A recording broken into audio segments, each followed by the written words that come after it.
Ravi de vous retrouver sur Camnews 24 IDFM en direct de Garoua pour ces grands formats de l'actualité. À la une ce lundi, Ramadan 2025, le maire de la ville de Douala, aux côtés de la communauté musulmane du Wouri.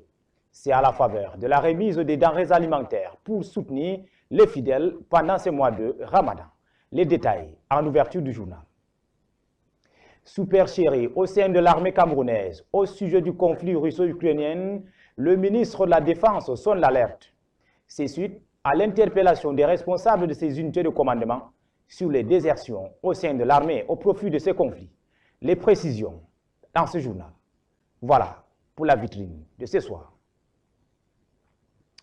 Bienvenue sur Camnews, mesdames, messieurs. Le maire de la ville de Douala, Dr Roger Mbassani Dine, a marqué les esprits lors d'une visite d'empreinte de solidarité à l'égard de la communauté musulmane du Wouri.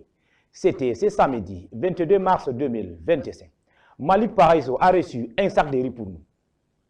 Le samedi 22 mars 2025, une ambiance de fraternité et de solidarité a régné dans le Wouri. Une délégation conduite par le maire de la ville, Dr Roger Bassandine, s'est rendue auprès de la communauté musulmane dans le cadre d'une tradition annuelle. Les chefferies de New Bel Congo, New Bel Haoussa, Bamoun, Bonaberi, Makepe Misoke, Bonaloka et Newton Aéroport ont accueilli le maire et sa délégation.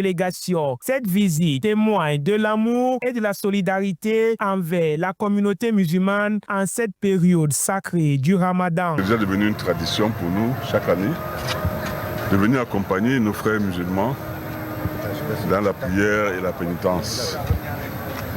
Et je crois que ensemble, nous élevons les prières pour que la paix continue à régner dans notre pays. Au cœur de cette initiative, une distribution de denrées alimentaires a été organisée. Un geste qui souligne la fraternité entre le maire et les membres de la communauté. C'est un monsieur vraiment noble et humble. C'est pas la première fois qu'il essaie d'aider la communauté.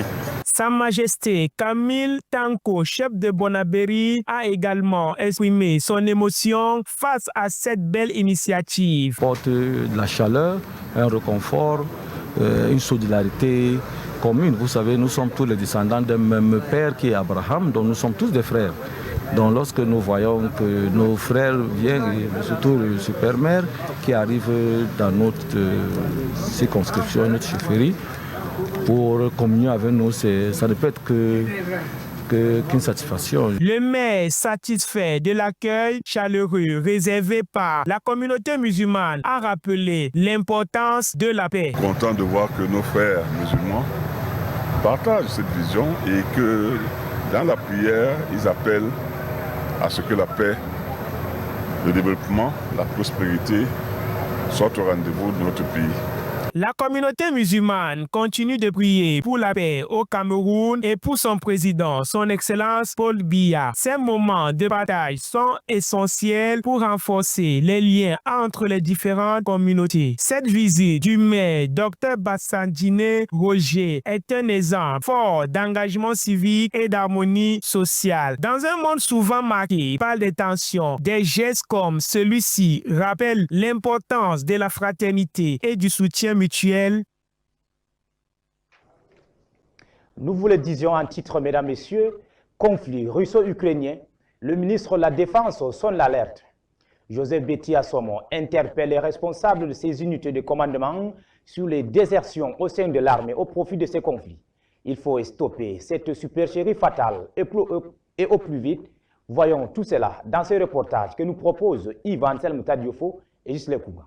Le conflit russo-ukrainien, bien que se déroulant en Europe, ne laisse pas indifférents les jeunes du continent africain. C'est le cas du Cameroun, où l'on soupçonne fortement certains membres des forces de défense qui quitteraient les rangs de l'armée pour aller combattre en Europe. Conscient des conséquences d'un tel scénario, le ministre délégué à la présidence chargé de la défense a interpellé les responsables des unités des forces de défense et de sécurité afin qu'une veille plus accentuée soit établie dans l'optique d'annihiler ces désertions. Suite aux informations concordantes et dignes de foi faisant état des départs clandestins de certains éléments, bien vouloir prendre en urgence toutes les dispositions appropriées en vue du contrôle resserré des effectifs dans vos rangs, a indiqué le patron de l'armée camerounaise dans un message porté signé le 13 mars 2025.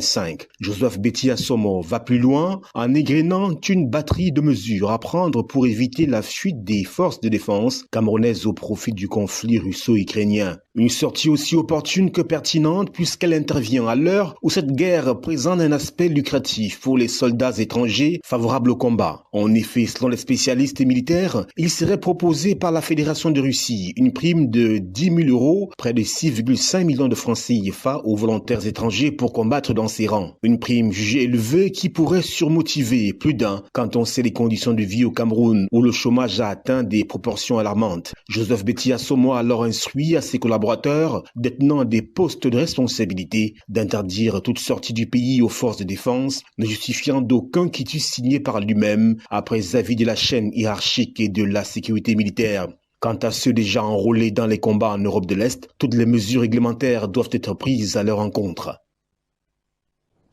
En économie, le ministre par intérim des Mines, de l'Industrie et du Développement technologique était en visite dans la région du littoral, dans le cadre d'une tournée qui s'est achevée samedi. L'objectif principal de cette visite était de vérifier la mise en œuvre de la politique industrielle du président de la République et de densifier les tissus industriels camerounais, en particulier dans la région du littoral. Zobel Apollinaire. Aider à la ville lumière a été la première étape de la visite du ministre Focalitus Gentry, où il est arrivé le 17 mars dernier. Là-bas, il a visité 2 usines de cimenterie construites avec l'aide d'investisseurs chinois. Il a souligné l'importance de créer des emplois pour les locaux et la volonté du gouvernement camerounais de devenir exportateur de ciment en Afrique. Le Cameroun compte désormais 6 cimenteries avec une capacité de production totale de 8,4 millions de tonnes, ce qui permet de couvrir la demande nationale et de conquérir les marchés extérieurs. Cependant, malgré l'augmentation des capacités de production, le prix du sac du ciment de 50 kg est toujours jugé élevé en comparaison avec les pays de même niveau que le Cameroun. La visite du membre du gouvernement dans la région du littoral lui permettra aussi d'inspecter les installations et les équipements des cimenteries pour vérifier leur état et leur conformité aux normes de sécurité et d'environnement, de renforcer la coopération avec les investisseurs étrangers qui ont investi dans les cimenteries au Cameroun, notamment les investisseurs chinois. La métropole économique marquera la 2e étape de la tournée de Focalitus Gentry dans la région du littoral. Des visites dans plusieurs entreprises de la place sont prévues à cet effet. Parlons de toute autre chose à présent. L'eau devient rare de plus en plus dans la ville de Ngaoundéré. Dans certains quartiers de la ville, les habitants s'élèvent entre 1h et 2h du matin pour avoir un bon rang et espérer trouver ces précieux liquides avant la levée du jour. Suivons le calvaire des populations du quartier Yoko dans ces reportages que nous propose Ismaël Akabirou et Nouroudine Bobo.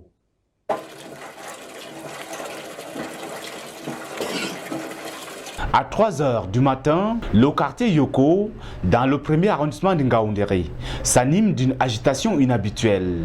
Le forage à motricité humaine, unique point d'eau du secteur, devient un lieu de rassemblement où femmes, enfants et hommes patientent pour chaque goutte d'eau. Les puits et autres sources autrefois fiables sont désormais à sec. Ici, l'espoir d'obtenir de l'eau potable exige une attente de plus de 2 heures. Le sommet est devenu un luxe réservé à une minorité privilégiée. Ce matin, Abdoulaziz arrive à 4 heures, déjà en retard. Son tour ne deviendra qu'après de longues heures d'attente. Nous sommes actuellement au quartier Yoko et vous voyez, nous sommes là, on s'est réveillé à 4 heures pour venir chercher l'eau. Nous avons tellement de difficultés de trouver l'eau et les gens passent toute la nuit à puiser actuellement où je me trouve. Même si tu viens à quelle heure, et il y a toujours les gens pour chercher l'eau. Et vous voyez comment on souffre pour le problème d'eau. Surtout et en cette période, nous avons tellement du mal à trouver d'eau. Et si tu veux avoir d'eau, il faut se réveiller au moins à 3 heures ou à 4 heures pour venir. Je me suis venu à 4 heures, mais je trouve qu'il y a beaucoup de gens devant moi. Je suis obligé de patienter, attendre jusqu'à par exemple 7 heures, 8 heures. Et dans la journée même, tu ne peux pas venir trouver l'eau. La rareté d'eau engendre des tensions. Mais ce matin, l'atmosphère est plus calme. Les usagers patients assis à même le sol, chacun partageant son expérience et son désespoir face à cette situation difficile. Ça nous dérange. Par exemple, ils ne veulent pas parler, oui, le mari qui vous amène à l'eau. C'est ça. On ne peut pas préparer sans l'eau. Même les travaux, les petites choses, on ne peut pas faire sans l'eau. L'eau, c'est la vie. L'eau, c'est la vie. On souffre ici, là. Les hommes comme les femmes passent la nuit à la au forage. Par exemple, moi, depuis 1h30, je n'arrive pas à trouver de l'eau. Mais voici. Les habitants de Yoko se disent abandonnés, pointant du doigt l'inaction des élus locaux. Leur priorité, obtenir de l'eau, peu importe sa qualité. De nombreux quartiers de la capitale régionale de l'Adamawa vivent la même crise. En culture, dans l'extrême nord du Cameroun, plus précisément dans la ville de Maroua, la Fantasia s'érige en un symbole fort de la culture locale. Cette première célébration équestre, empreinte et tradition ancestrale rassemble les communautés autour des valeurs de bravoure et de loyauté. C'est un événement unique qui fait vibrer le cœur des habitants dans cette partie du pays. Boubacar Adam. Bienvenue à Maroua, au cœur de l'extrême nord du Cameroun, où les traditions ancestrales prennent vie dans une célébration unique, la Fantasia. Un événement qui transcende le temps et honore les valeurs culturelles et spirituelles de notre société. La première édition a connu la présence de différentes chefferies de la région de l'extrême nord qui se sont rassemblées pour honorer à cette coutume qui leur est chère. Les cavaliers ornés de leurs plus beaux atours défilent avec fierté devant le Lamidou, symbole de l'autorité et du respect. La Fantasia n'est pas seulement un spectacle équestre, c'est une démonstration de bravoure et d'habileté. Les chevaux galopent, s'élancent et s'arrêtent en un instant, témoignant d'un lien indéfectible entre l'homme et l'animal. La Fantasia est un moment sacré pour nous. De mettre le cheval au centre des préoccupations. Comme vous avez constaté, cette Fantasia a été très animée. Il y a eu des prix au meilleur cavalier, des prix de cheval le mieux entretenu. Les spectateurs venus de 4 coins de la région de l'extrême nord Cameroun assistent émerveillés à ce spectacle vibrant. Ici, le respect des valeurs culturelles se manifeste non seulement par des rituels, mais aussi par une communauté unie dans sa diversité. En ce jour de célébration, Maroua se transforme en un véritable théâtre vivant où chaque cavalier, chaque cri et chaque battement de cœur rappelle l'importance de notre héritage culturel. La première édition de Fantasia est bien plus qu'une tradition, c'est une fierté partagée qui perdurera à travers les âges. Fin de 4 décennies de vacances de pouvoir dans le village de Begbis, situé dans le Jaelobo, région du Sud. Ce week-end, le chef supérieur Boulou a été intronisé devant tous les fils et filles de la localité. Kabirou Ismaël. L'arrondissement de Bembi, niché dans la région du Jaelobo, a été le théâtre d'un événement d'une portée historique. L'intronisation du nouveau chef supérieur Boulou, mettant fin à une vacance de pouvoir qui durait depuis 42 ans. Les fils et filles de cette terre se sont rassemblés en nombre pour participer à cette cérémonie mémorable qui s'est déroulée à l'esplanade de la chefferie, récemment rénovée pour l'occasion. De lui, la cohésion sociale, l'unité de Bembis, les populations se plaignaient d'être orphelines depuis 42 ans. Je crois que quand vous voyez le zèle et l'enthousiasme qui les caractérise, elles se sentent aujourd'hui avec un père tant attendu et choisi par eux-mêmes, par la famille, choisi par les notables tels que la réglementation nous l'exige. Donc le Bembis est en joie et nous avec. de savoir que ce chef tant attendu est aujourd'hui là. Nous avons procédé à son installation. Outre l'unité qui est son cheval de bataille, il est question de promouvoir le développement par la mise sur pied d'un comité de développement qui va intégrer effectivement, qui va fédérer toutes les forces vives de son unité à l'effet de pallier au manquement dû au fait qu'il n'y avait. La cérémonie empruntée de solennité a été présidée par le préfet Damien Ouono, en présence d'une assemblée de personnalités, des dignitaires religieux et chefs traditionnels. Dans son discours, le préfet a exhorté le nouveau chef, Sa Majesté Frédéric Mvoua, à œuvrer sans relâche pour l'unité des habitants de Bembi, en mettant l'accent sur des objectifs primordiaux, l'amélioration de l'hygiène et de la salubrité, la promotion du développement local, la mise en place des comités de vigilance. Les populations venues en masse ont été les témoins privilégiés de la transmission de pouvoir. Patient d'Étienne Enundi Mvouma, qui a régné de 1908 à 1983. Après avoir accompli les rites traditionnels du peuple Ekan, le nouveau chef a exprimé avec gravité sa conscience des défis qui l'attendent et a dévoilé les grandes lignes de sa feuille de route. Déjà, nous avons restauré le palais. Maintenant, il faut restructurer la chefferie en organisant le gouvernement de la chefferie. C'est le rassemblement de tous les filles et fils de Bembis. Les habitants ont célébré avec ferveur cette nouvelle ère au sein des réjouissances populaires qui ont animé les quartiers. Félicitations à Sa Majesté Frédéric. Mesdames, Messieurs, c'est la fin de cette édition d'Information du soir. Nous vous donnons rendez-vous demain.